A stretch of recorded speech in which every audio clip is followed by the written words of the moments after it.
Assalamualaikum warahmatullahi wabarakatuh. Selamat siang dan salam sejahtera bagi kita semua, rekan-rekan media yang saya hormati. Hari ini kami akan menyampaikan update kinerja APBN kita hingga bulan Agustus 2025. Saya akan mencoba terlebih dahulu dengan perkembangan perekonomian terkini global dan domestik, dan akan dilanjutkan oleh para wakil menteri yang nanti akan membacakan masing-masing realisasi baik dari pendapatan, belanja maupun dari pembiayaan. Setelah itu saya akan tutup dengan kesimpulan. Jadi ini kita perlombaan membaca lagi nih. Oke, kita mulai. Rekan-rekan media sekalian, dalam beberapa waktu terakhir kami mulai melihat perkembangan positif dinamika perekonomian global. Paling update adalah stance kebijakan The Fed yang memangkas suku bunga acuan akibat perlambatan di pasar tenaga kerja. Risiko pelemahan pasar tenaga kerja dipandang lebih besar dibandingkan dengan inflasi yang masih di atas target. Dalam FOMC meeting tanggal 17 September 2025, The Fed menurunkan tingkat bunga acuan 25 basis point menjadi 4,25%. Di sisa tahun 2025, The Fed diperkirakan masih akan melakukan 2 kali pemangkasan. Keputusan penting untuk meredam tekanan eksternal, terutama pasar keuangan negara berkembang termasuk Indonesia. Ini kalau saya lihat ya, ini 2 kali pemangkasan itu kata pasar. Kalau The Fed mungkin 1 udah kebanyakan karena ekonominya masih agak tinggi tumbuhnya. Tapi kita harapkan The Fed lebih agresif sehingga kita juga bisa ikut menikmati pertumbuhan ekonomi yang lebih cepat di sana dalam bentuk ekspor yang lebih kuat kinerjanya. Di luar perkembangan tersebut, kinerja ekonomi berbagai negara masih resilient hingga triwulan kedua tahun 2025. Meskipun AS pada periode yang bersamaan menerapkan tarif resiprokal tinggi. Indonesia menjadi bagian dari kelompok negara yang resilient.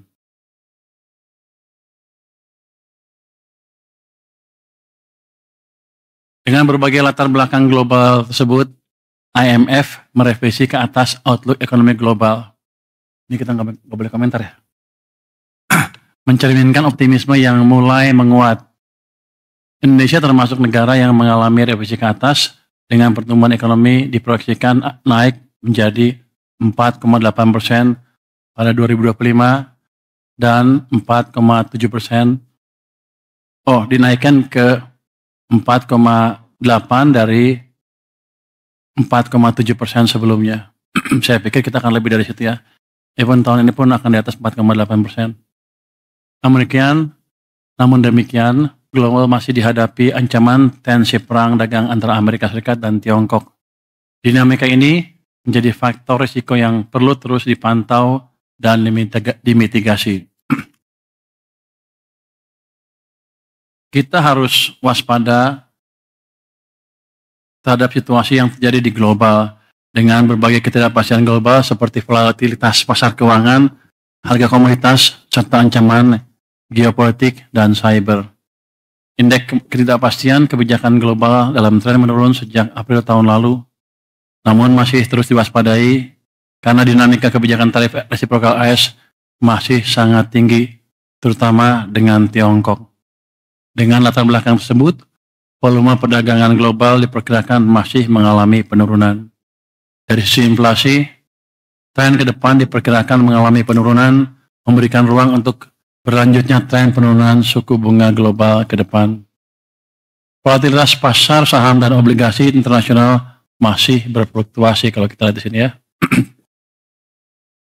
Dengan latar belakang tersebut, meskipun tekanan sudah mereda dan kita optimis terhadap kinerja positif domestik, waspadaan terhadap risiko global tetap perlu dijaga dan dimitigasi.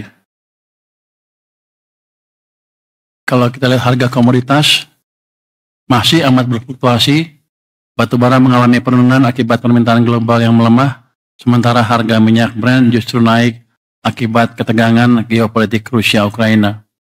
Secara year on year, Batu bara mengalami kontraksi 21,1% dan minyak mentah 14,8%. Di sisi lain, harga CPO meningkat didorong permintaan kuat dari India. Untuk logam, harga nikel masih melemah akibat kelebihan pasokan, sedangkan harga tembaga relatif stabil setelah sempat turun karena isu ancaman tarif Amerika Serikat. Secara year on year, CPO tumbuh 16,6%. Untuk komoditas logam, harga nikel kontraktif 11%, sementara tembaga tumbuh 3,6% secara year on year. Perubahan harga komoditas tersebut berdampak pada kinerja ekspor impor Indonesia.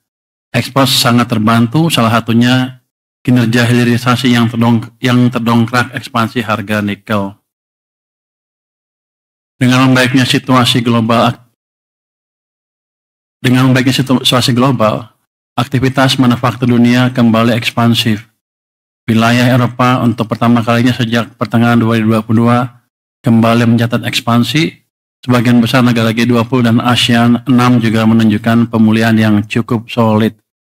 Kalau kita lihat tuh gambar yang paling kiri atas, PMI global naik di posisi sekarang 50,6. Dan kalau kita lihat trennya tuh kayaknya positif terus. Jadi ke depan sepertinya akan membaik terus. Yang tengah untuk manufacture beberapa negara di G20 juga itu kelihatannya naik. ASEAN juga sebagian besar mulai naik. Jadi Indonesia juga yang merah, Indonesia tuh yang merah tuh udah naik di atas 50 lagi, 51 lebih ya. Jadi sepertinya global tidak seburuk yang ditakutkan selama ini. Mereka mulai recover, dan kalau hitungan saya nggak salah, recovernya akan lama. Siklus bisnis itu kan Amerika tuh 10 tahun.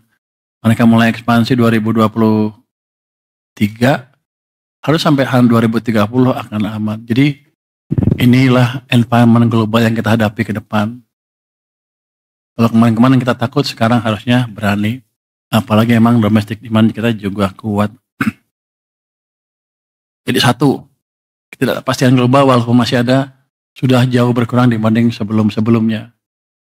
The fact bahwa the Fed nurunin bunga itu akan memberikan stimulus tambahan ke perekonomian Amerika yang biasanya akan diikuti oleh perbaikan ekonomi negara-negara lain, termasuk Cina, Jepang, Korea, dan kita juga.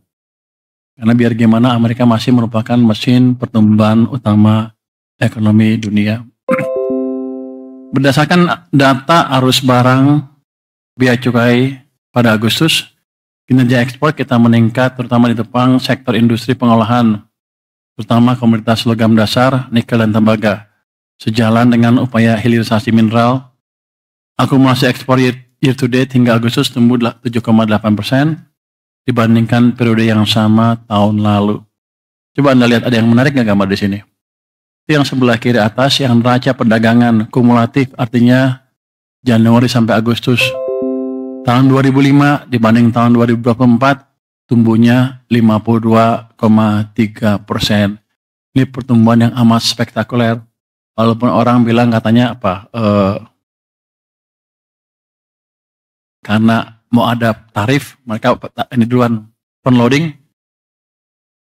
Tapi kalau saya lihat tetap aja tumbuh. Nanti ini menunjukkan bahwa globalnya nggak jelek-jelek amat. Anda lihat tuh tumbuh 52,3%. Jadi sekarang kita tinggal fokus menjaga domestiknya seperti apa. Next. Nilai tukar rupiah, kita lihat berada pada level 16.498 per US dollar pada 19 September 2025, melemah 3,% year to date. Utamanya kemarin karena keributan itu ya.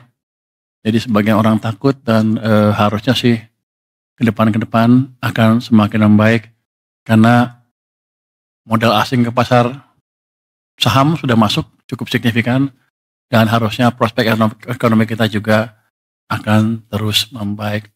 Anda lihat currency risk spread yield antara SBN dengan US Treasury itu menurun terus. Kalau di bulan Januari itu 4,57, sekarang sudah turun ke 4,2,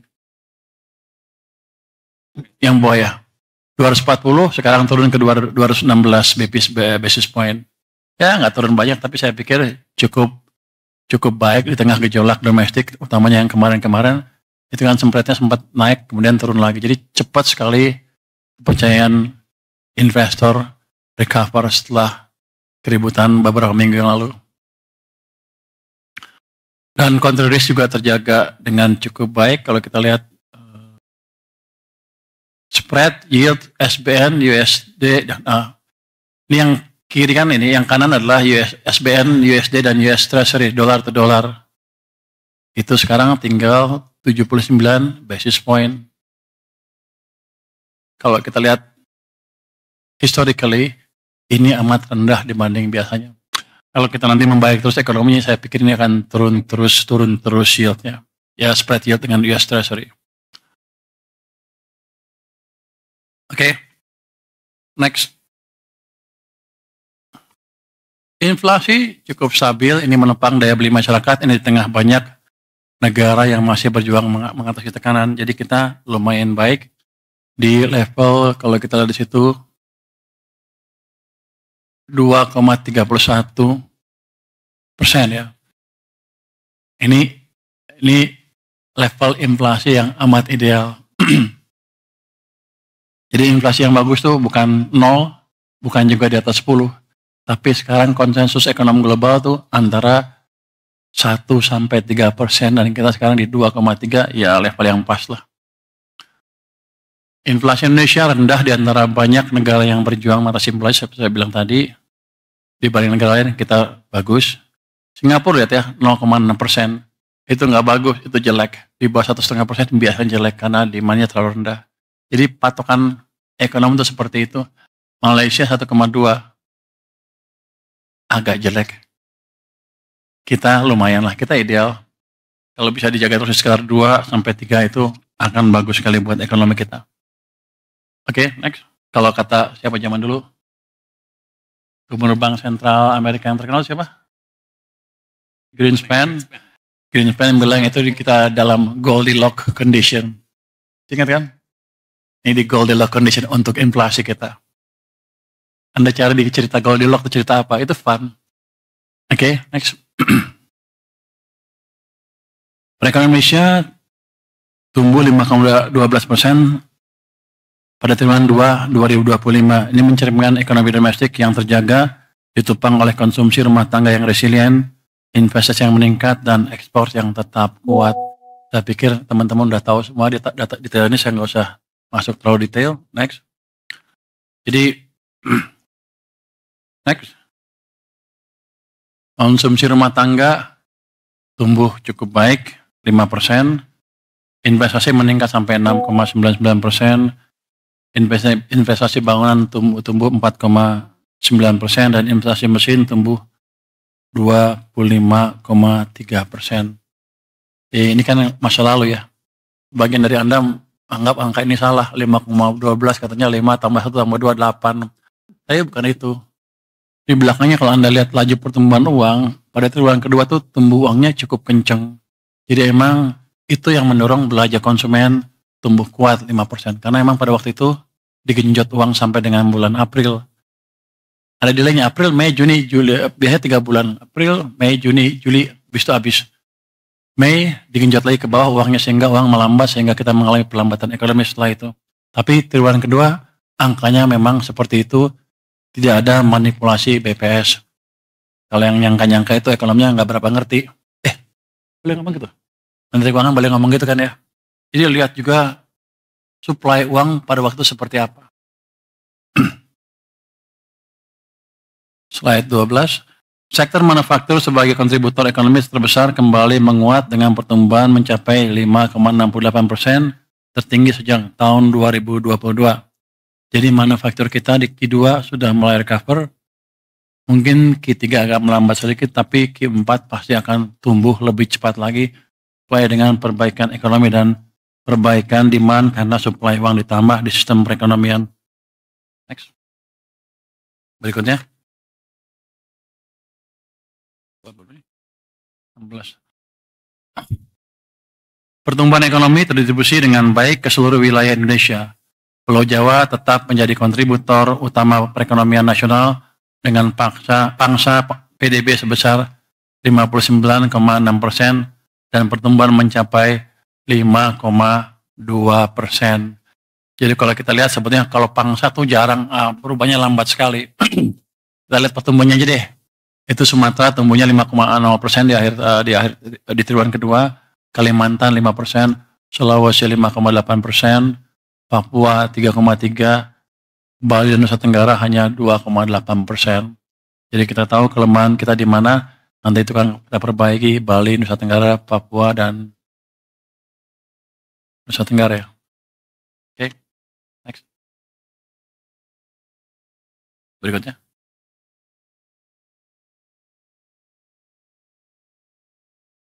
Sejumlah indikator domestik juga menunjukkan tren positif. Aktivitas manufaktur kembali ke level ekspansi, keyakinan konsumen tetap berada di level optimis, konsumsi listrik dan penjualan retail tumbuh positif.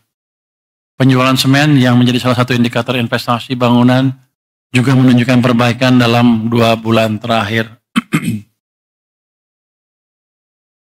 Kayaknya nggak klop ya. Oke, kalau Anda lihat sebelah kiri itu kelihatan tuh manufacturing PMI sudah positif 51,5 lagi. Tapi kalau kita lihat tingkat keyakinan konsumen masih positif, tapi ada penurunan signifikan sampai dengan bulan Agustus. Anda lihat trennya gambar tengah atas turun. Tapi ini kan berhubungan dengan tadi kebijakan yang kemarin memperlambat ekonomi. Sekarang sudah digenjot, harusnya ke depan dia akan naik lagi dengan cepat. Penjualan retail juga masih tumbuh positif. Anda lihat penjualan semen itu masih negatif, artinya investasinya mungkin masih lambat, tapi ke depan saya yakin itu akan positif lagi. Oke. Untuk mendorong pertumbuhan ekonomi yang lebih tinggi, peran sektor keuangan menjadi sangat krusial sebagai penopang pembiayaan produktif. Sampai dengan Agustus lalu, kita masih menghadapi tantangan dan dari sisi pertumbuhan uang beredar yang lemah, dengan pertumbuhan M0 mencatat hanya 0,3%. Anda lihat tuh, M0 yang merah tuh gambar yang atas tuh di 2025 tuh cenderung negatif, sempat positif di April terus turun lagi ke bawah dan mulai ke sini sampai Agustus di 0,3. September mungkin masih agak, tapi saya yakin Oktober akan tumbuh dengan cepat, jadi ekonominya bisa bergerak lagi. Ruang ekspansi perbankan terus dipantau, LDR mendekati batas atas, katanya berapa, 86,5, tapi ini rendah dibanding kalau kita waktu tumbuh. Lagi cepat-cepatnya tumbuh, dan saya yakin ketika uang saya masuk ke perbankan, LDR-nya turun lagi. Jadi bank mempunyai ruang untuk memberi pinjaman, untuk membiayai ekspansi ekonomi yang lebih cepat ke depannya. Jadi kita udah set semuanya supaya kita lebih cepat ke depan. Next. Oh, udah ya? Ini masih saya? Oh, masih 16. Oh, yang 200 saya masih terangin lagi. Jadi, jadi ini jelasin sedikit yang 200 triliun itu. Jadi ini penempatan kas negara dengan bunga rendah di bank komersial. Jadi ini bukan saya taruh dalam bentuk program pembangunan atau earmark ke suatu tujuan tertentu, bukan. Hanya taruh itu di perbankan. 55 triliun di Mandiri, 55 di BNI dan BRI, di BTN 25 triliun dan di BSI 10 triliun. Ini bunganya 80% dari bunga acuan BI, tidak digunakan untuk pembelian SBN syaratnya ya. Dan tenor 6 bulan itu dapat diperpanjang, jadi sebetulnya nggak ada tenornya itu. Jadi kalau bank nanya apakah kami boleh meminjamkan jangka panjang, boleh aja. Saya akan jaga supaya mereka nggak keganggu, saya juga nggak keganggu. Dan kalau saya lihat dari sejarah stok uang kita di bank sentral, harusnya saya nggak akan pernah terganggu, masih amat banyak, masih cukup. Ya hanya mereka nyaruh sekitar 400 triliun atau lebih sepanjang tahun, hanya pindahin sebagian. Ini dampaknya ke likuiditas naik, cost of fund jadi turun. Si Pak Hotman Paris ya, protes sama saya katanya. Waktu dia memperpanjang depositonya, bunga jadi turun. dia jadi rugi katanya. Emang itu tujuan saya. Nah, biar dia belanja lagi, kalau belanja kan ekonomi jalan. Atau dia bagi-bagi ke orang, ekonomi jalan.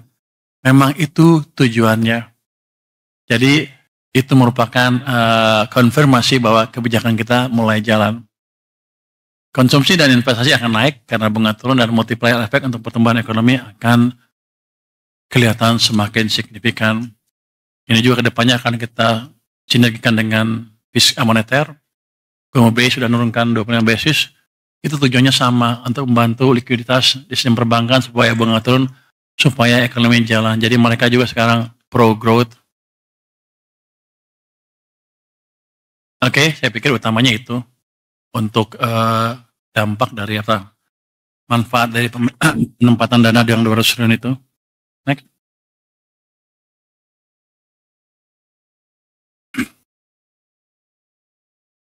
Ini Danantara katanya, kalau Danantara hidup katanya akan bisa memberi dorongan tambahan ke ekonomi. Yang di bawah kiri adalah kontributor investor terhadap investasi. Kita harapkan nanti di tahun 2026 investasi mencapai 7.450, di mana swasta 6.200, BUMN dan antara 720, dan pemerintah 530. Yang Anda perhatikan ke depan adalah di tahun-tahun mendatang kontribusi dan antara akan terus ditingkatkan. Walaupun saya lihat ini masih sedikit ya, masih malu-malu mungkin. Tapi saya yakin ke depan kalau udah jalan dia tumbuhnya akan lebih cepat dari sekitar 980 triliun di tahun 2029. Oke. Next. Oke. Saya jelaskan asumsi dasar ekonomi untuk 2025 ya. APBN-nya 5,2, realisasi 5,12.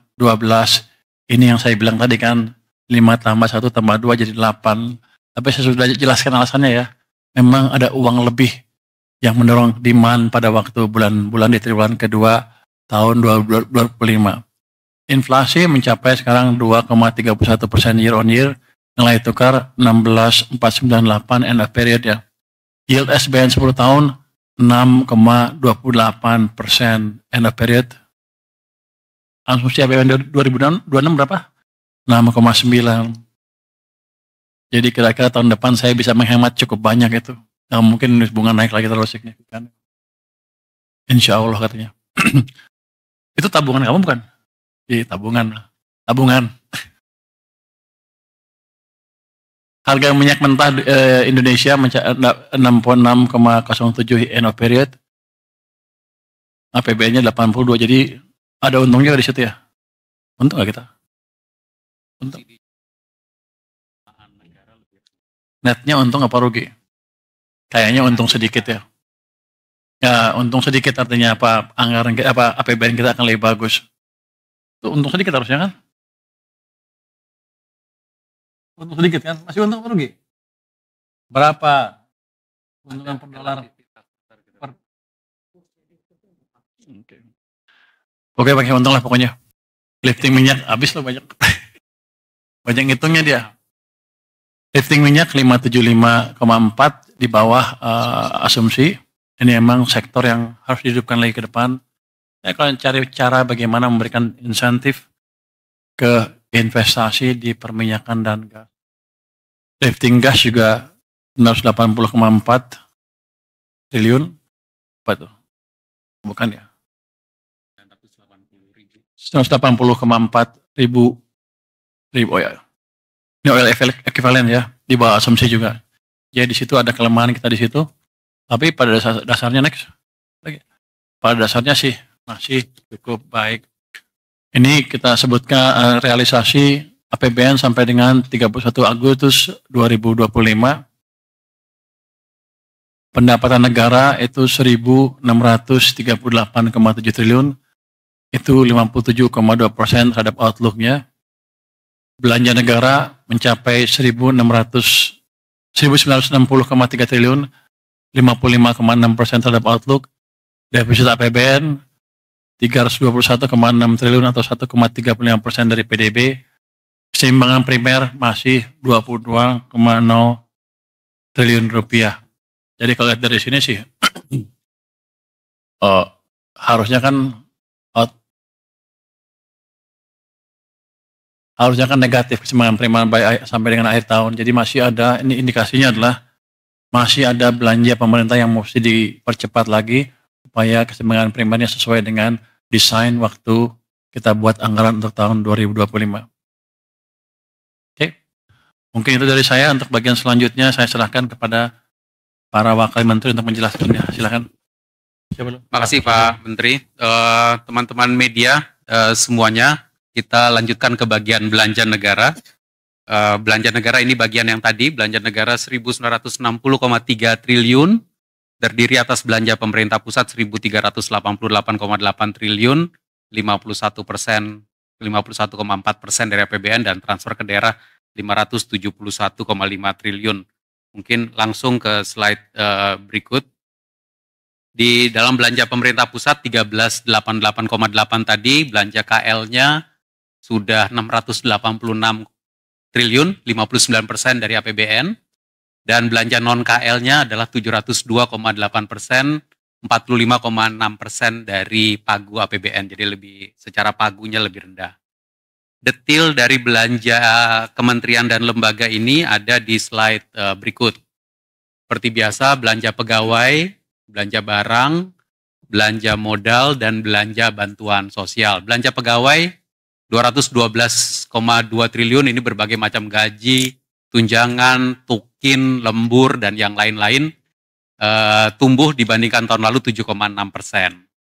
Belanja barang juga tumbuh 2,4%, tahun ini 232,2 triliun, ini untuk berbagai macam layanan masyarakat melalui kementerian maupun BLU, maupun belanja yang nantinya akan diserahkan kepada masyarakat dan Pemda sudah dibelanjakan 44,4 triliun.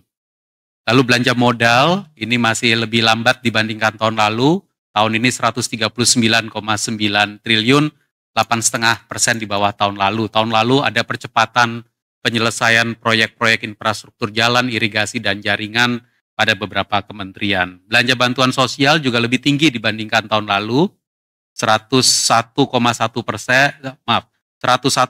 triliun tahun ini, itu 5,5% lebih tinggi dibandingkan tahun lalu. Ini termasuk untuk penerima bantuan iuran JKN, kartu sembako, PKH, KIP kuliah untuk hampir 900 ribu mahasiswa, PIP untuk 11,3 juta siswa, dan seterusnya.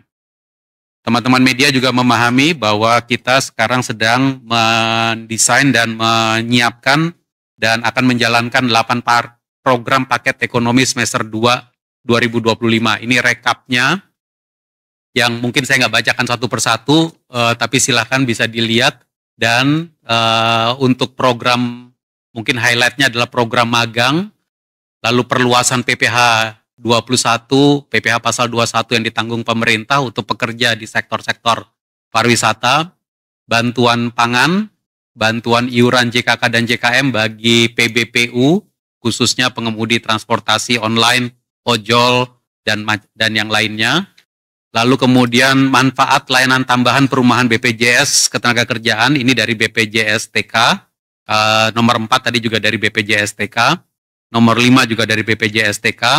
Lalu kemudian padat karya tunai, berbagai program padat karya tunai yang sudah ada dalam APBN, ini agar segera diselesaikan, terutama di 2 kementerian, Kementerian PU dan Kementerian Perhubungan. Percepatan deregulasi PP 28, integrasi sistem KL dan RDTR digital ke dalam OSS, serta program peningkatan permukiman dan penyediaan tempat untuk gig ekonomi. Ini kombinasi dengan APBD dan juga belanja pusat. Total APBN adalah 12,79 triliun untuk program paket ekonomi semester 2 ini, dan non-APBN terutama tadi dari BPJS adalah 2,87 triliun. Ini kita jalankan dan seluruh konstruksi aturan kita siapkan. Belanja non-kementerian dan lembaga, pembayaran pensiun, seperti tiap bulan kami laporkan terjadi peningkatan, kenaikan, karena ada kenaikan jumlah pensiunan.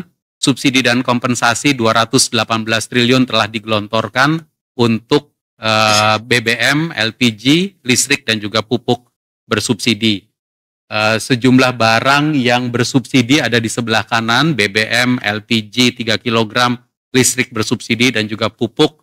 Bisa dilihat pemakaian barang-barang subsidi ini di tahun 2025 lebih tinggi dibandingkan pemakaian di tahun 2024. BBM 3,5% lebih tinggi realisasinya, LPG 3 kg 3,6% lebih tinggi, listrik bersubsidi sekitar 3,8% lebih tinggi, dan pupuk 12,1% juta tonnya lebih tinggi. Moga-moga ini terus membantu bergeraknya perekonomian di masyarakat. Mungkin secara cepat di slide berikut, ini adalah anggaran pendidikan telah diserap 357,1 triliun, 49,3% dari APBN, dan ini adalah untuk membiayai siswa, mahasiswa melalui berbagai macam program, antara lain PIP, KIP, guru, ada juga manfaat dari anggaran pendidikan yang diterima oleh guru, dosen, tenaga pendidik, 193,7 triliun, dan juga ada juga anggaran pendidikan yang digelontorkan untuk sekolah atau kampus, baik melalui bantuan operasional sekolah dan yang lainnya 83,5 triliun. Ini juga kombinasi antara yang dibelanjakan langsung dari kementerian lembaga di pusat dan juga melalui pemerintah daerah. Anggaran kesehatan telah dibelanjakan 119,6 triliun, 54,7% dari PDB untuk membiayai sarana prasarana kesehatan maupun layanan kesehatan masyarakat yang cukup besar 65,9 triliun rupiah. Pembangunan infrastruktur ini dikombinasikan, dilakukan baik melalui belanja pemerintah pusat, belanja daerah, maupun melalui pembiayaan. Kalau kita lihat, seluruh belanja infrastruktur yang telah terrealisasi adalah 142,1 triliun, 35,32% dari PAGU. Baik untuk perumahan, FLPP telah terdistribusi 158.000 rumah, rumah susun, SPAM, dan juga untuk konektivitas ada pembangunan dan preservasi jalan 12,3 triliun, jembatan 2,2 triliun, pelabuhan laut 1,2 triliun. Untuk ketahanan pangan, ketahanan energi juga terus kita gelontorkan dan realisasi terus dijalankan. Kami juga ingin mengupdate bahwa di masa pemerintahan ini, sejak awal tahun 2025, telah ada berbagai macam instruksi Presiden untuk mendukung konektivitas dan swasembada pangan, energi, dan air. Inpres 2 tahun 2025 tentang irigasi. Pendanaannya 13,6 triliun, tahap 1 telah jalan, tahap 2 sekarang juga sudah jalan, tahap 3 dalam proses verifikasi lokasi. Inpres 11 tahun 2025 adalah tentang jalan daerah. Total pendanaannya 10,2 triliun, dan dilakukan ada yang di tahun 2025 tahap 1 dan tahap 2-nya sudah 7 triliun dan nanti akan dilanjutkan ke 2026. Lokasinya juga tersebar di seluruh Indonesia, 37 provinsi. Inpres 14 tahun 2025 adalah Inpres tentang percepatan pembangunan kawasan swasembada pangan, energi, dan air nasional. Total pendanaan disiapkan 14,6 triliun untuk tahun 2025, 2,72 triliun untuk sistem pengendalian banjir, pembangunan jaringan irigasi, dan juga sebagian untuk pembangunan jalan. Jadi ini untuk menunjukkan bahwa pembangunan infrastruktur kita terus lakukan melalui berbagai macam inpres, meskipun ini inpresnya dijalankan oleh kementerian lembaga di pusat, namun sesungguhnya lokasi-lokasi pembangunannya ada di seluruh daerah. Teman-teman media, di slide yang berikut saya juga ingin menyampaikan bahwa program-program prioritas pemerintah saat ini tahun 2025 sebenarnya dilaksanakan di seluruh Indonesia atau penerima manfaatnya ada di seluruh Indonesia. Kalau dari total pagu program-program prioritas ini kita lihat total pagunya 923,8 triliun, 420,2 triliun, 45,5%-nya telah direalisasikan. Ini penerima manfaat kalau seperti PKH, PIP, KIP, kartu sembako, penerima bantuan iuran, tunjangan profesi guru, itu semua penerima manfaatnya ada di seluruh Indonesia, adalah masyarakat di seluruh Indonesia. Program perumahan yang tadi telah kami sampaikan telah dibangun juga di seluruh Indonesia. Pelayanan publik untuk makan bergizi gratis, nanti akan ada slide khusus tentang ini. Saat ini 22,7 juta penerima dengan makan bergizi gratis, lalu cek kesehatan gratis, sekolah rakyat, semua lokasi ada di seluruh Indonesia. Begitu juga program prioritas pemerintah adalah untuk stabilisasi harga dan produksi, untuk subsidi pupuk, subsidi kur, subsidi kompensasi energi, lumbung pangan, bulog, dan yang lain, serta pembangunan sarana prasarana yang sebelah kanan juga berlokasi di seluruh Indonesia. Slide berikut, makan bergizi gratis, ini spesifik, nanti kita akan dalami lagi. Sampai dengan 8 September kemarin, telah melayani 22,7 juta penerima, dilayani oleh 7.644 SPPG. Jumlah ini terus meningkat, dan kita berharap bahwa dari hari ke hari akan ada peningkatan pelayanan kepada penerima makan bergizi gratis, sehingga nantinya akan mencapai target menuju 82,9 juta penerima makan bergizi gratis. Dan saat ini per 8 September yang lalu realisasinya adalah 13 triliun rupiah. Sebaran penerimanya, teman-teman bisa lihat di tabel yang di bawah, dari Sumatera, Jawa, Kalimantan, Sulawesi, Maluku, Papua, Bali, Nusa Tenggara telah mulai muncul dapur-dapur umum dan juga penerima makan bergizi gratis. Sekolah rakyat, 100 sekolah telah beroperasi dengan 9.780 orang siswa, dan realisasinya adalah 788,7 miliar, yang terdiri atas realisasi atas renovasi sentra pendidikannya 700 miliar di Kementerian Pekerjaan Umum, dan realisasi penyelenggaraan pendidikannya 77,6 miliar di Kementerian Sosial. Sebaran lokasi ada di seluruh Indonesia juga, seperti bisa dibaca di bawah. Sumatera 22 sekolah, Jawa 48 sekolah, Kalimantan, Sulawesi, Maluku, Papua, dan kita berharap nanti akan meningkat terus jumlah siswanya dan juga jumlah sekolahnya. Slide berikut tentang program prioritas sekolah unggulan Garuda. Realisasinya saat ini adalah untuk 8,7 miliar untuk mulai membangun, mempersiapkan lokasi. Jadi kalau kita lihat di SUG baru itu, 3 lokasi telah siap, Bangka Belitung, di NTT dan juga Sulawesi Tenggara, dan pembangunannya menuju AMDAL. Dan berikutnya 5 lokasi akan mulai disiapkan untuk pembangunan dilaksanakan 2026. Selain SUG baru, juga akan ada sekolah unggul Garuda transformasi yang mentransformasi 12 SMA unggulan di 11 provinsi untuk melaksanakan kurikulum sekolah unggul Garuda ini dan mulai pembelajaran tahun 2026. Anda bisa lihat, teman-teman bisa lihat di sebelah kanan itu lokasi sekolah-sekolah unggulan juga tersebar di seluruh Indonesia. Sumatera, Jawa, Kalimantan, di Sulawesi, Maluku maupun di Papua. Dan untuk program prioritas revitalisasi sekolah telah terrealisasi 9,6 triliun rupiah melalui Kemendikdasmen, 8,8 triliun untuk 10.440 satuan pendidikan, dan juga di Kementerian Agama maupun di Kementerian PU. Untuk program prioritas bidang kesehatan, cek kesehatan gratis telah melayani 27,4 juta penduduk, alokasi anggarannya 3,4 triliun sekarang sudah mulai terrealisasi, dan cek kesehatan gratis ini ada yang pada hari ulang tahun, ada cek kesehatan gratis rutin, ada cek kesehatan gratis di sekolah untuk siswa usia sekolah dan remaja. Revitalisasi rumah sakit juga terus dijalankan, 32 unit rumah sakit dilakukan revitalisasi dan alokasi 4,4 triliun rupiah anggarannya, ada yang melalui Kementerian Kesehatan 1,5 triliun rupiah dan ada yang melalui DAK Fisik 0,4 triliun rupiah. Dan lokasinya lagi-lagi Anda bisa lihat ada di seluruh Indonesia. Program prioritas lainnya yang sudah juga mulai bergulir adalah pembangunan kawasan transmigrasi. Ini juga mulai bergulir sejak beberapa bulan yang lalu dan nanti akan menciptakan kawasan transmigrasi sebagai titik-titik pertumbuhan baru di seluruh Indonesia. Dan dukungan kepada koperasi dan UMKM saat ini telah terrealisasi 15,6 triliun rupiah yang terdiri atas subsidi bunga untuk KUR.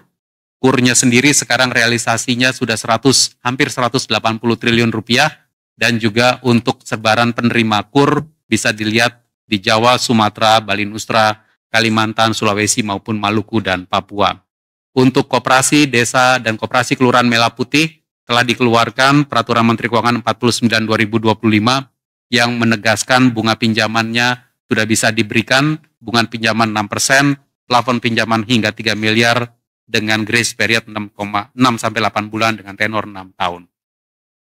Realisasi anggaran ketahanan pangan sudah terrealisasi 73,6 triliun rupiah, ini kira-kira 50,9% dari APBN, dan dilakukan untuk membangun lumbung pangan, ekstensifikasi untuk infrastruktur, bantuan alas intan prapanen, jaringan irigasi, bendungan, dan juga sarana prasarana sumber daya air.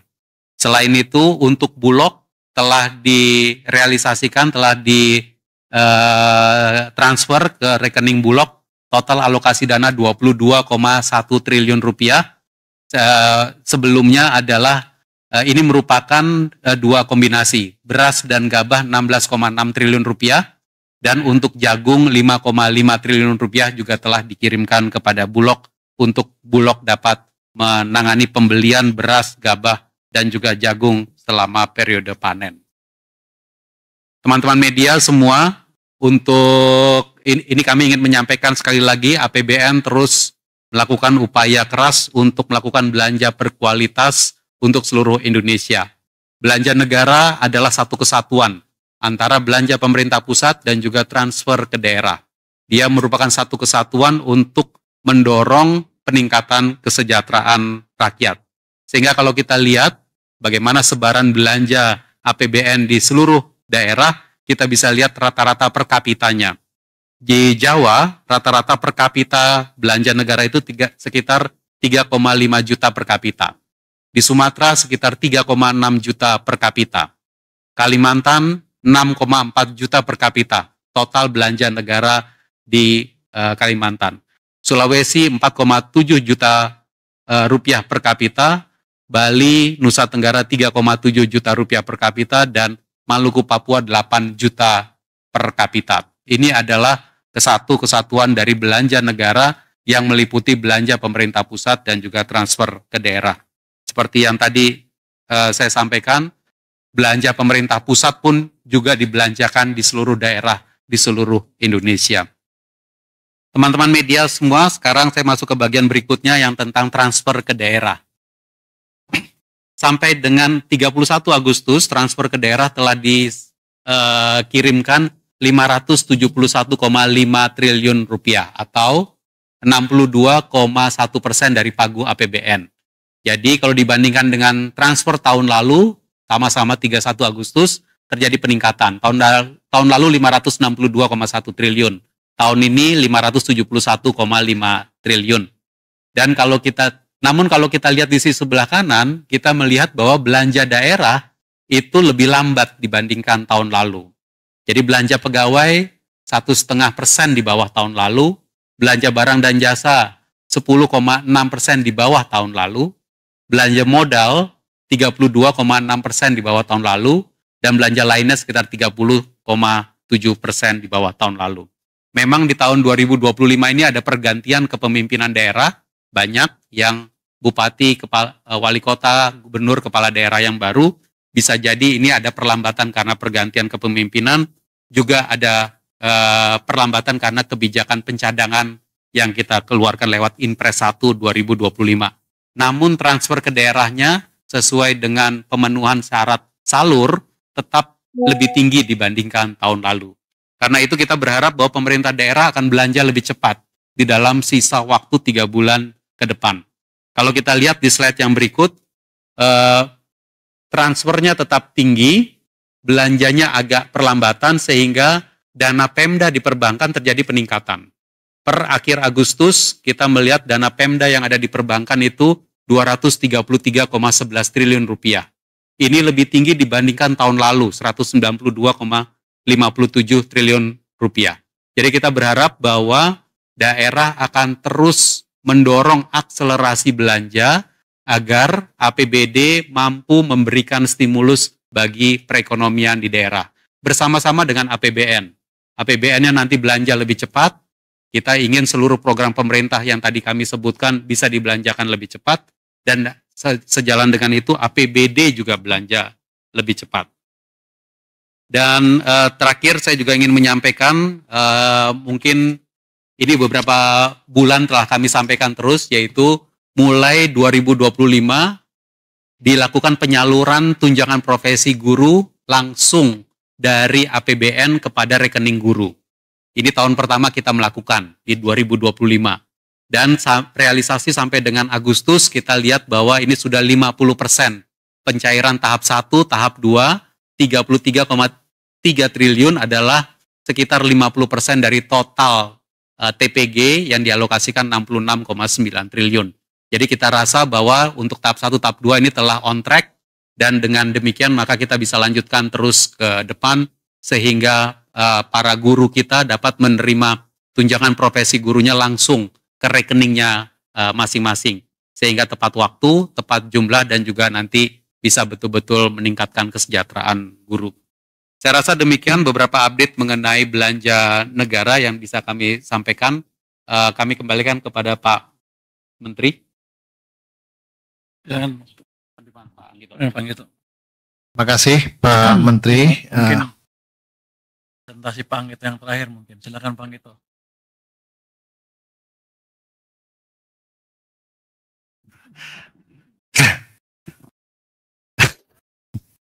Baik, terima kasih Pak Menteri dan teman-teman media yang kami hormati, para wakil menteri dan teman-teman eselon 1. Mungkin masuk ke paparan halaman 19 untuk mengupdate dulu mengenai pendapatan negara, pencapaian pendapatan negara, baik itu penerimaan pajak, bea cukai dan penerimaan negara bukan pajak. Halaman 19 dulu sebelumnya. Supaya kita mereview dulu realisasi APBN kita. Jadi teman-teman media, pendapatan negara per Agustus 31 adalah 57,2%. Ya. Jadi itu pencapaiannya. Kemudian penerimaan pajak adalah 54,7, tadi nggak terlalu jauh dari average. Kemudian bea cukai 62,8% dan PNBP 64,3. Ini adalah pencapaian per hari ini dibandingkan dengan outlook kita di tahun 2025. Jadi ada peningkatan dari sisi pencapaian terhadap outlook. Kemudian masuk ke halaman 40, saya akan merinci, nanti detailnya bisa dibantu oleh Pak Dirjen Pajak ya dalam pertanyaan. halaman 40. Oh, halaman 40 kok ini?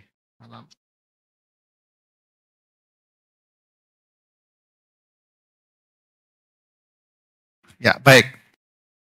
Saudara sekalian, jadi ini adalah penerimaan negara dihitung secara bruto dan yang di bawah adalah dihitung secara neto. Yang seperti yang sudah kami sampaikan, selalu ada perhitungan bruto yang menunjukkan kondisi ekonomi dan juga penerimaan neto yang setelah dikurangi dengan restitusi. Jadi secara bruto konsisten sejak bulan Maret sampai dengan sekarang kita mengalami pertumbuhan yang positif ya. Positif. Nah, kalau neto sekali lagi angkanya adalah 54,7% dibandingkan dengan outlook.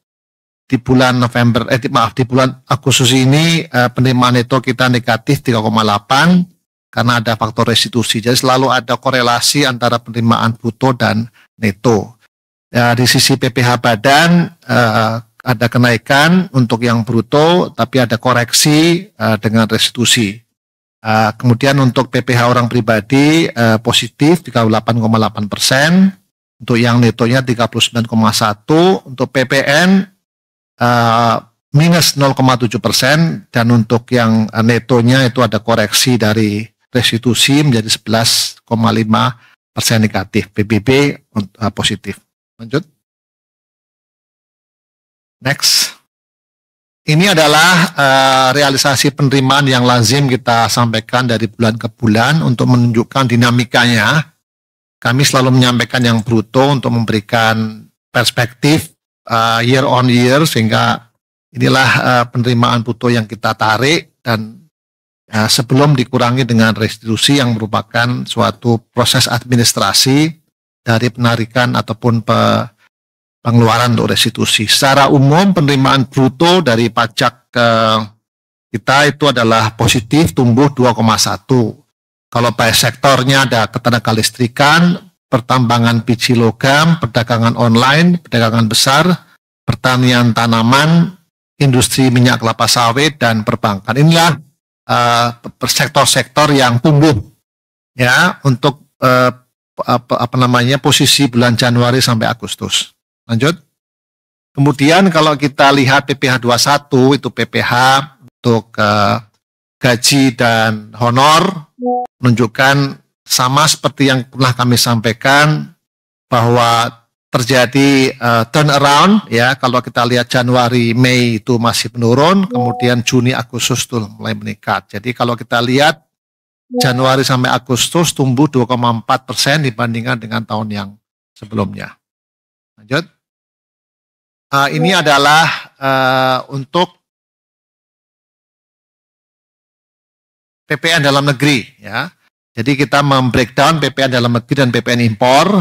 Untuk dalam negeri kejadiannya cukup mirip dengan kondisi perpajakan secara kumulatif Januari Agustus. Kalau kita lihat Januari Maret masih negatif 9,4. Kemudian April Agustus menunjukkan suatu pertumbuhan. Nah, sektor-sektor yang tumbuh itu perdagangan besar, pertambangan migas, ketenagalistrikan, pertambangan biji logam, dan perdagangan online. Jadi kalau kita lihat di bawah itu tabel yang menunjukkan perbandingan periodisasi di mana Januari Maret negatif, kemudian terjadi pembalikan di bulan April sampai Agustus meningkat 3,0%. Kemudian untuk PPh badan, mungkin halaman supaya konsisten halaman 45 dulu, PPN impor dulu. Next. Nah, PPN impor, jadi tadi adalah PPN dalam negeri, sekarang PPN impor. Di posisi PPN impor, kontribusinya 14,1%. Kalau kita lihat bulan Januari sampai Agustus tumbuh 15,1%. Nah, ini situasi yang memang cukup meningkat, cukup besar untuk perdagangan besar mesin, industri kendaraan bermotor, kemudian industri logam dasar mulia, perdagangan besar, dan instalasi sistem listrik. Jadi kalau ini kita lihat dari sisi komponen impornya mirip karena pertumbuhan PPN komponen impor untuk barang modal tumbuh 18,0%. Jadi di bawah itu bisa direfleksikan dengan penerimaan dari PPN impor kita yang tumbuh cukup besar yaitu 15,1. Kemudian halaman sebelumnya 43 ya, ini adalah PPh badan. PPh badan itu tumbuh 7,5%, menggambarkan kondisi profitabilitas perusahaan di tahun yang lalu yang dibayarkan tahun 2025, yaitu sektor pertanian tanaman, tenaga listrikan, pertambangan biji logam, aktivitas penunjang angkutan, dan industri minyak kelapa sawit. Ini adalah PPh badan. Lanjut. Nah, sekarang bagian kedua itu adalah kalau kita lihat kinerja dari perpajakan kita dilihat dari sektor ya. Ini sektor yang kontribusinya paling besar yaitu industri manufaktur. Kontribusinya adalah 27,9%. Januari sampai Agustus tumbuh 1,8% ya. Jadi kita bandingkan Januari Agustus 2024 dibandingkan dengan Januari Agustus 2025 ada pertumbuhan 1,8%, ditopang oleh industri minyak kelapa sawit, logam dasar mulia, kendaraan bermotor, barang minyak, dan farmasi. Lanjut. Kemudian sektor yang juga memberikan kontribusi yang cukup besar itu adalah sektor perdagangan. Itu ada dua, kami sudah menyampaikan ini secara beberapa bulan terakhir ini dalam konpres, yaitu adalah perdagangan yang sifatnya total dan yang online ya. Jadi untuk memberikan perspektif bahwa terjadi pertumbuhan perdagangan online yang cukup meningkat. Jadi kalau kita lihat totalnya tumbuh 0,3% untuk periode Januari Agustus, kemudian yang online tumbuhnya 65 ya persen. Jadi ini menunjukkan betapa tingginya pertumbuhan meskipun size-nya masih relatif kecil ya. Jadi itu adalah untuk sektor perdagangan. Lanjut. Berikutnya itu adalah sektor keuangan. Sektor keuangan kontribusinya 11,9%. Ini kalau kita lihat biasanya kita membandingkan dengan indikator-indikator underlying-nya yang menunjukkan seberapa kuatnya hubungan antara pertumbuhan sektor keuangan, baik itu dana pihak ketiga maupun intermediasi dengan penerimaan perpajakan. Nah, kalau kita lihat tumbuhnya adalah 4,6% dibandingkan dengan tahun yang sama, bulan yang sama tahun sebelumnya. Kemudian yang juga cukup tinggi adalah kontribusi dari sektor pertambangan. Sektor pertambangan ini kontribusinya adalah 11,4% dari seluruh PPH sektor usaha. Kalau kita lihat tumbuhnya juga cukup meyakinkan 2,7% dari sektor tembaga, migas, emas, dan timah. Ya, jadi itu adalah pertumbuhan dari sektor pertambangan. Kemudian kami lanjutkan dengan realisasi penerimaan dari kepabeanan dan cukai. Nah, seperti yang saudara ketahui bahwa komponen dari penerimaan negara dari pabean cukai ada 3, cukai, pihak keluar, dan pihak masuk. Nah, ini angkanya cukup meyakinkan ya teman-teman semuanya, kontribusi terhadap outlook-nya sekitar 62,8%. Kalau dilihat dari perbandingan dengan tahun sebelumnya adalah 6,4%. Jadi sudah di atas rata-rata, itu kenaikan dari penerimaan cukai 144,0 triliun atau 4,1% di atas tahun yang lalu. Nah, pihak luarnya ini tinggi sekali kenaikannya 71,7%. Ini dari harga CPO dan juga kebijakan ekspor untuk konsentrat tembaga. Nah, pihak masuk ada sedikit koreksi, ini karena sejak awal kita membuat policy untuk tidak melakukan impor, sehingga biaya masuknya tidak kita pungut, ya, sehingga ada penurunan ini karena kebijakan yang kita lakukan, sehingga mengurangi penerimaan negara dari biaya masuk. Lanjut. Nah, ini adalah komposisi kalau kita lihat tadi, cukai kurang lebih masih sama pertumbuhan dibandingkan tahun sebelumnya, pihak luar tumbuhnya sangat tinggi 71%. Nah, biaya masuk ada kontraksi. Nah, sekali lagi ini juga didukung oleh pertumbuhan dari impor untuk golongan barang modal yang tumbuh tinggi. Namun demikian kita juga melaksanakan kebijakan di bidang perdagangan untuk tidak melakukan importasi untuk barang bahan makanan, khususnya adalah beras dan gula. Lanjut. Ini adalah kalau kita lihat bulan per bulan, jadi tahun 2025 ini cukup konsisten ya kalau kita lihat. Jadi memang ada kenaikan yang naik turun karena 2024 itu adalah kondisinya naik turun cukup tajam ya. Sementara 2025 sejak kita memperlakukan untuk kebijakan cukai yang lebih akomodatif ya, tidak menaikkan tarif tapi menyesuaikan HJE, maka penerimaan cukai ini cukup stabil gitu ya. Nah, masih ada pertumbuhan 6,4%. Lanjut. Kemudian untuk PNBP, ini bagian terakhir dari penerimaan negara.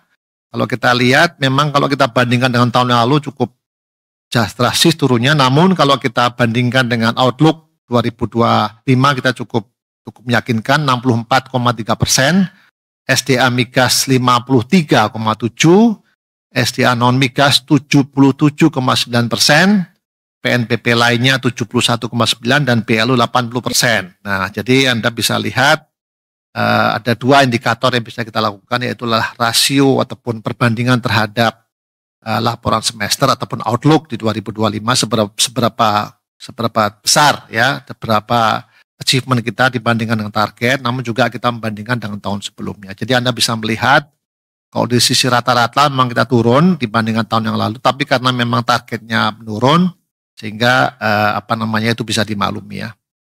Sehingga kalau kita lihat PNBP secara umum tumbuhnya negatif 6,2. Namun sekali lagi kalau kita lihat dari Selapsem itu tumbuhnya rasionya 64,3%. Lanjut. Kita breakdown sedikit mengenai sumber daya alam dari migas.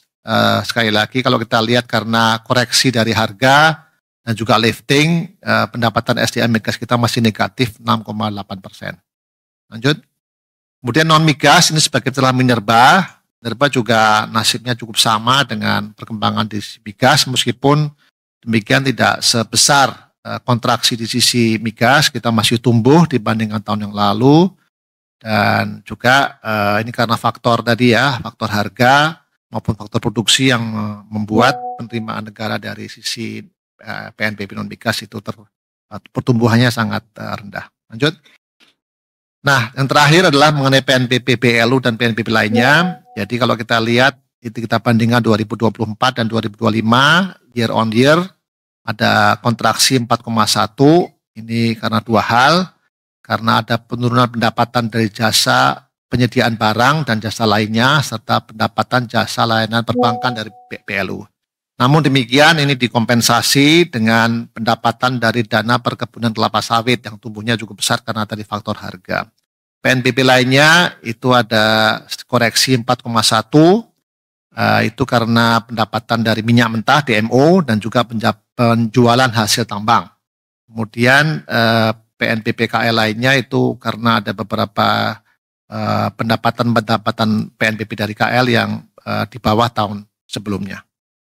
Demikian Bapak Menteri dan teman-teman semuanya untuk bagian penerimaan negara. Terima kasih.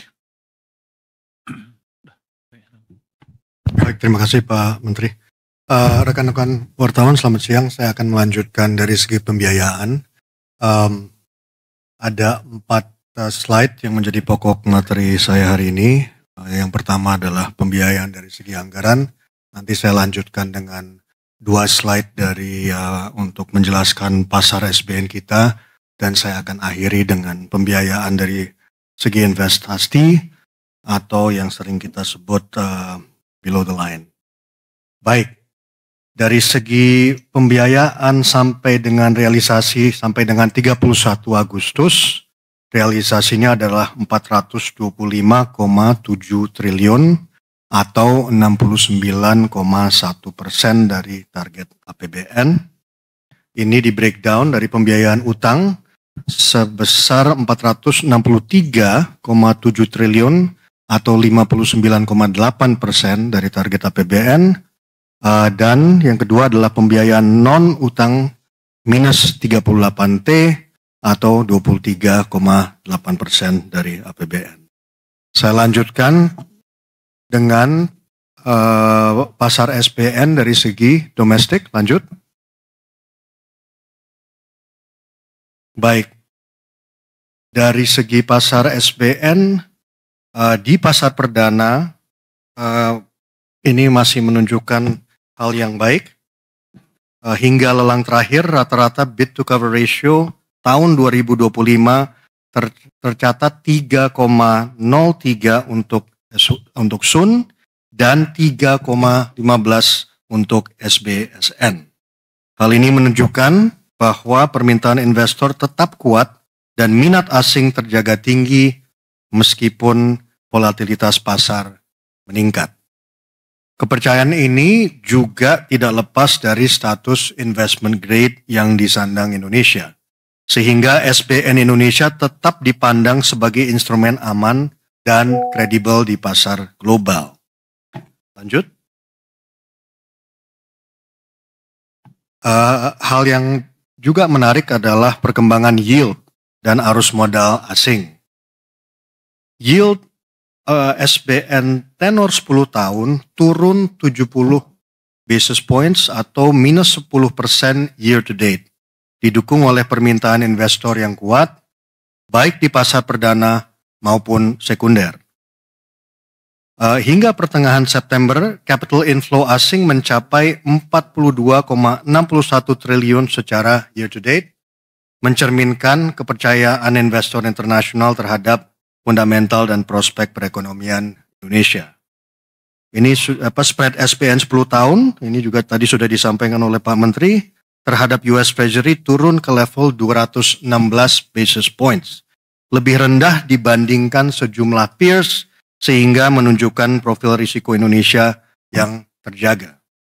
Yield yang turun, spread yang menyempit, serta aliran modal asing yang masuk semua mendukung tercapainya pembiayaan dengan biaya utang yang lebih rendah dan efisien. Lanjut. Dan ini yang terakhir adalah pembiayaan investasi. Ini hingga 31 Agustus 2025, pemerintah telah mencairkan 42,7 triliun rupiah yang digunakan untuk tiga program prioritas, yaitu di sektor perumahan, ketahanan pangan, dan kerjasama internasional. Di sektor perumahan, tahun 2025 dialokasikan sebesar 35,2 triliun rupiah dengan target 350.000 unit rumah. Realisasi sampai akhir Agustus mencapai 18,77 triliun dengan output 163.831 unit rumah senilai 20,32 triliun. Penyaluran tertinggi berada di Jawa Barat, diikuti Jawa Tengah, Sulawesi Selatan, Banten, dan yang terakhir Jawa Timur. Untuk sektor pangan melalui Bulog, pemerintah mengalokasikan 22,07 triliun untuk penguatan cadangan pangan. Hingga Agustus, realisasi mencapai 16,57 triliun rupiah untuk pembelian 488,9 ribu ton beras dan 1,64 juta ton gabah dari petani. Selain itu, pada 21 Agustus pemerintah mencairkan tambahan 5,5 triliun untuk mendukung pengadaan jagung guna menjaga stabilitas harga pakan dan pangan. Baik, saya rasa rekan-rekan wartawan itu yang dari segi pembiayaan tadi saya kembalikan ke Pak Menteri. Terima kasih. Terima kasih Pak Wamen. Jadi kesimpulannya dari presentasi ini, ketidakpastian global masih tinggi. Padahal saya bilang tadi turun ya. Ini teksnya masih salah sedikit. Iya, ketidakpastian global masih tinggi kelihatannya, tapi prospek global semakin clear, semakin kelihatan. Kelihatannya akan semakin membaik ke depan dan dengan pertumbuhan yang lebih cepat kemungkinannya karena para pengambil kebijakan di Central Bank maupun pemerintahnya siap untuk mendorong pertumbuhan ekonomi global. Kita lihat Amerika yang lambat sekali menurunkan, akhirnya menurunkan juga. Masih ada tensi geopolitik, tapi udah bertahun-tahun di situ rasanya sih bukan faktor utama lagi. Ya, tetap aja perbaikan ini mesti diantisipasi dan dimitigasi. Jadi lucu kalimatnya ya. Tapi kira-kira gitu, gambarnya sih nggak seburuk awal tahun lah kelihatannya sih.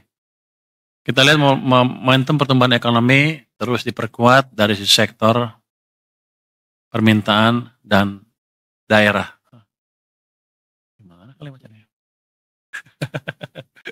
Pada dasarnya gini, ekonomi kita masih kuat walaupun ada gejolak global dan kita akan perkuat terus ke depan. Apalagi kami sudah mendorong uang 200 triliun ke perbankan, harusnya sih demand dan supply akan tumbuh dan Bank Sentral juga sudah menurunkan bunga. Jadi gerakan kami dengan Bank Sentral amat sinkron sekarang, sama-sama mendukung pertumbuhan ekonomi yang saya pikir dampaknya akan terlihat Oktober, November, Desember. Jadi kita harapkan triwulan keempat ekonomi akan tumbuh lebih baik dari sekarang. Peran APBN dalam mendukung program prioritas nasional dan katalis pertumbuhan akan terus diperkuat. Kita akan mempercepat belanja negara, kualitasnya juga diperbaiki. Kas negara akan dioptimalkan untuk mendukung produktivitas sektor swasta semaksimal mungkin. Pendapatan negara akan terus dijaga dan diperbaiki sejalan dengan perkembangan kondisi ekonomi yang ada pada saat ini. Mungkin demikian update APBN dari kami. Mungkin selanjutnya kita akan bahas pertanyaan-pertanyaan ya. Silahkan kalau pertanyaan. Sudah ada ya? Langsung aja pertanyaan untuk Menteri, katanya ada pertanyaan untuk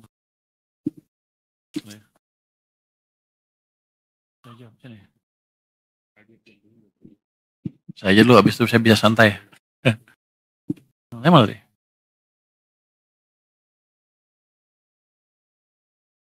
Menkyu ini ada 3 pertanyaannya. 3 ya. Yang pertama, Pak Purbaya, kabarnya seluruh Dirjen Kemenkyu mau diganti, kecuali DJP. Ini beneran Pak? Dari Kontan ya? Mana Tia Kontan? Tia Kontan mana? Nggak di sini orangnya. Dari Kontan mana? Tia Kontan? Mana? Kamu? Oh, kamu dekat dari mana? Hebat juga kamu. Saya belum ngapa-ngapain, dia udah mutusin duluan.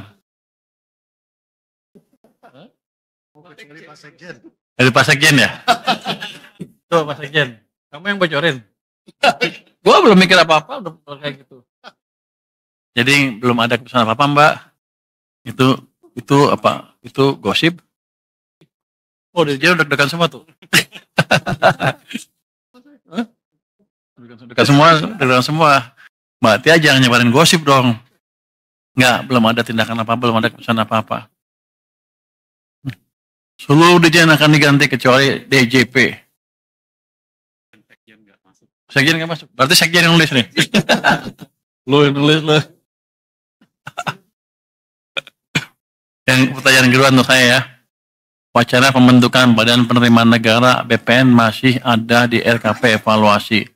Apakah pembentukan BPN akan dieksekusi tahun ini? Ini oleh Maulana Investor Trust. Mana orangnya? Ada Maulana? Oh itu. Kenapa nggak berani gini? Pengen nanya, tapi nggak berani ini, nggak ngaku ya. Takut ya. Jadi kelihatannya sih, sampai saat sekarang, saya belum memikirkan apakah ada badan penerimaan negara atau belum. Apalagi mengingat orang yang ngurus itu mau pindah bentar lagi.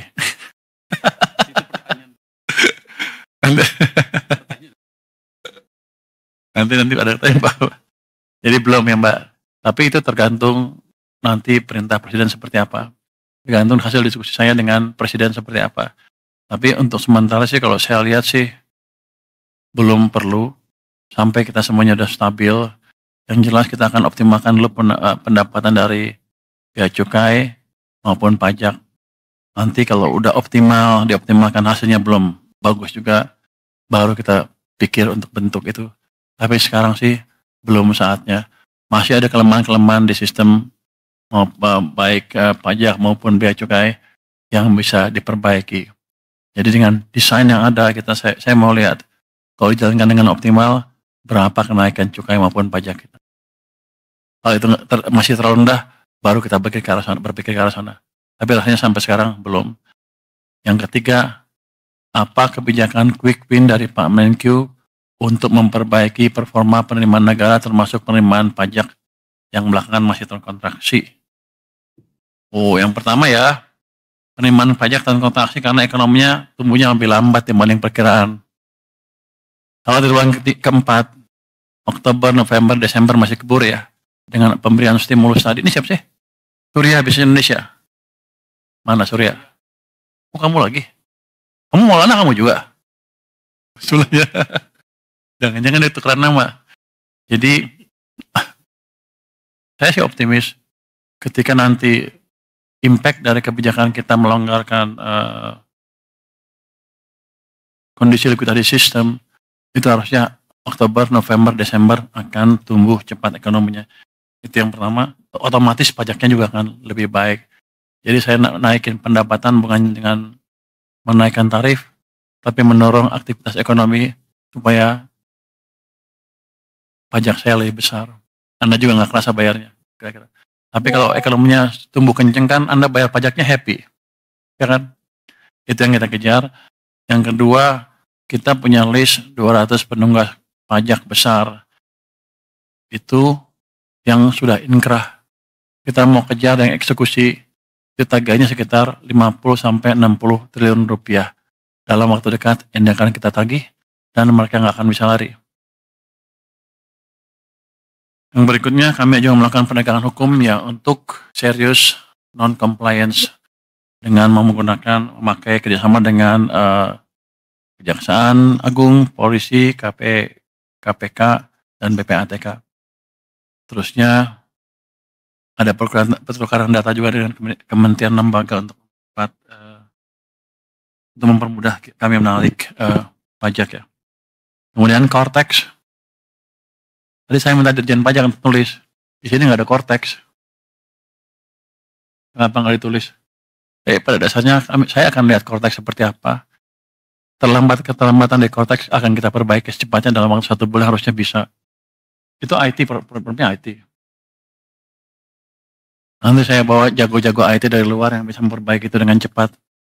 Terus untuk cukai, kan kemarin saya ngomong tentang cukai rokok itu ya. Kami sudah panggil tuh marketplace seperti apa? Bukalapak, Tokopedia, apalagi apa? Blibli semua untuk menghimbau, untuk menjalankan atau untuk tidak mengizinkan penjualan barang-barang ilegal dalam hal rokok ya. Nanti yang lain juga. Tadinya mintanya by 1 Oktober ya. Tapi saya bilang secepatnya aja. Terus nanti mulai ada, kan udah kedeteksi siapa-siapa yang jual. Kita akan mulai tangkepin. Jadi yang masih mau jual harus berhenti, jangan jual lagi. Itu saya harapkan bisa mengurangi konsumsi rokok ilegal. Kami juga akan cek ke ininya, supplier bukan di situ aja, di warung-warung katanya ada juga per toples murah gitu ya. Kita akan cek.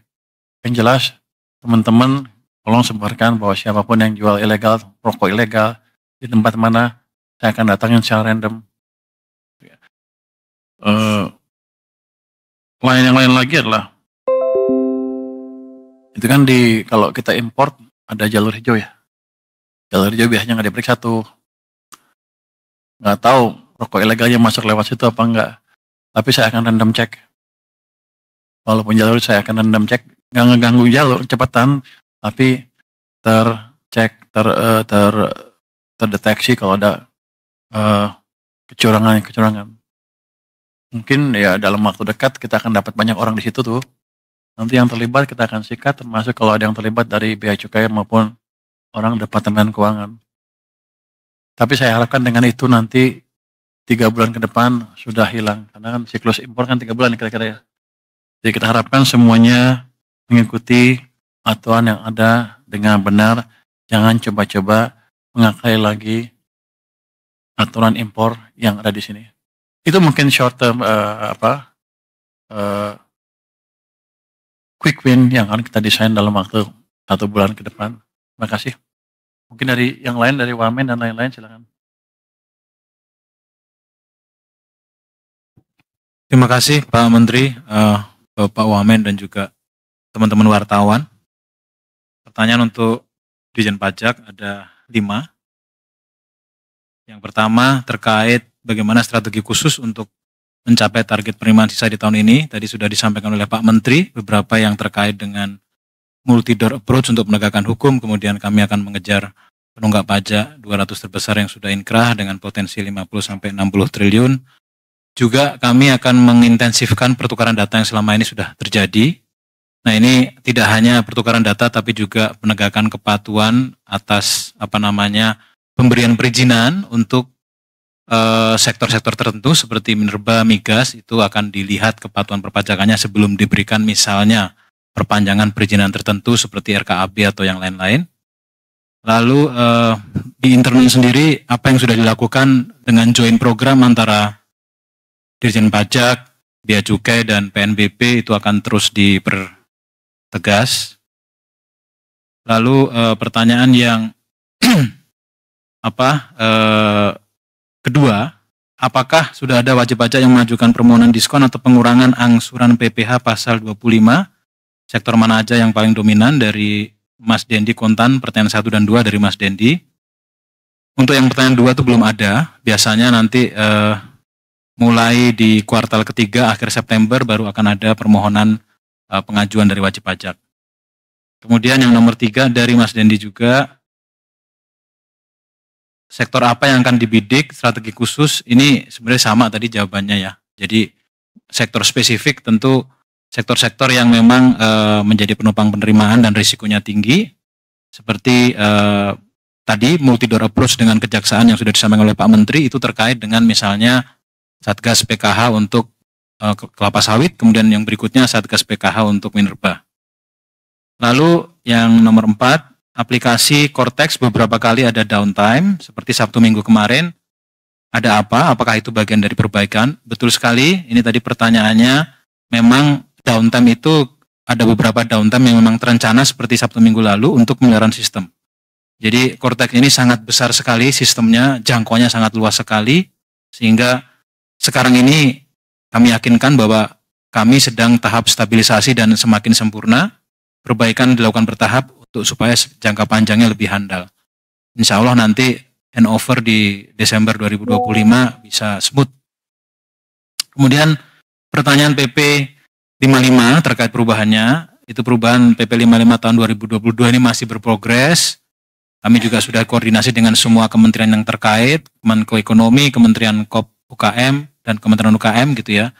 Izin prakarsa sudah diberikan oleh Mensesnek, Presiden melalui Mensesnek tanggal 20 Agustus kemarin, dan kita sedang dalam tahap penyelesaian. Jadi setelah nanti selesai akan kita sampaikan konversi yang khusus untuk perpanjangan PP 55. Terima kasih pertanyaannya dan jawaban kami sampaikan.